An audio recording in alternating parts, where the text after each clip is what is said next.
একটি জিনিস 25 টাকায় বিক্রি করায় 25% লাভ হয়, জিনিসটি ক্রয় মূল্য কত? শর্ট যদি করেন আপনি আগে কি করবেন, বিক্রয় মূল্যের পরিমাণটা বসাবেন 25 টাকা। আচ্ছা, গুণ এর সাথে আপনি কি করবেন, যেহেতু আপনি ক্রয় মূল্য বের করতেছেন সেহেতু উপরে বসাবেন 100, নিচে কত বসাবেন 100 প্লাস মাইনাস লাভ বা ক্ষতি। এখানে যেহেতু লাভ হচ্ছে তাহলে আমরা প্লাস করব 25, থাকছে কত 25 গুণ উপরে আছে 100, নিচে হলো 125। কাটাকাটি করেন, 25 দিয়ে 125 কে কাটেন, 5 25 125, 5 দিয়ে 100 কে কাটেন 20, তাহলে 20 টাকা অ্যান্সার। আচ্ছা, এইবার আমরা রিটেনে চলে যাব। জিনিসটা ক্রয় মূল্য কত সেটা আমরা জানি না, লিখে নেব। মনে করি ক্রয় মূল্য সমান 100 টাকা। এখন 25% লাভে যখন বিক্রি করছেন তাহলে কি হবে, 25% লাভে, আচ্ছা ছবিটা আমি পরে দেখছি রিফাত ভাই, আগে অঙ্কটা শেষ করে নেই।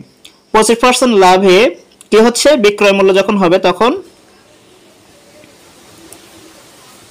100 প্লাস 25 কত হবে, 125 টাকা।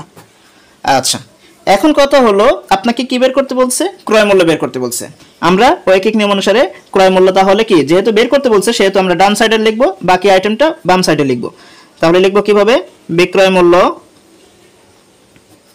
125 টাকা হলে ক্রয় মূল্য 100 টাকা। অতএব বিক্রয় মূল্য 1 টাকা হলে ক্রয় মূল্য কত হবে, যেহেতু 125 টাকা যখন বিক্রয় মূল্য ছিল তখন এই ফিগার ক্রয় মূল্য ছিল, 1 টাকা যখন বিক্রয় মূল্য হবে তখন আপনার ক্রয় মূল্যের ফিগারটা কমে যাবে। যেহেতু কমে যাবে তখন আমরা কি করব, এটা ভাগে বসাবো। অতএব বিক্রয় মূল্য যদি আপনার এখানে 25 টাকা হয়, যদি বিক্রয় মূল্য 25 টাকা হয় সেই ক্ষেত্রে আপনার ক্রয় মূল্য কত সেটা বের করতে হবে। তাহলে বিক্রয় মূল্য 25 টাকা হলে ক্রয় মূল্য 100 গুণ এখানে কি হবে, যেহেতু 1 টাকার ফিগারে এই টাকা ক্রয় মূল্য ছিল তাহলে 25 টাকার ফিগারটা এই 1 টাকা তুলনায় অনেক বেশি, যার কারণে আমরা এখানে কি করব, গুণ করব উপরে।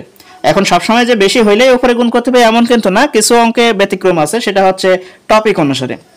আচ্ছা, এখন এখানে কি করব, উপরে গুণ করে দিলাম, নিচে 125 আছে রাখলাম, এই 25 দিয়ে 125 কে কাটলাম 5 উত্তর হলো, 5 দিয়ে 100 কে কাটলাম 20 উত্তর হলো, তাহলে 20 টাকা।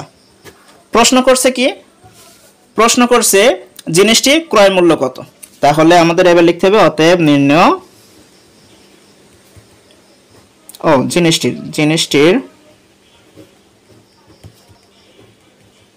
ক্রয় মূল্য 20 টাকা। ব্যাস, অ্যান্সার শেষ।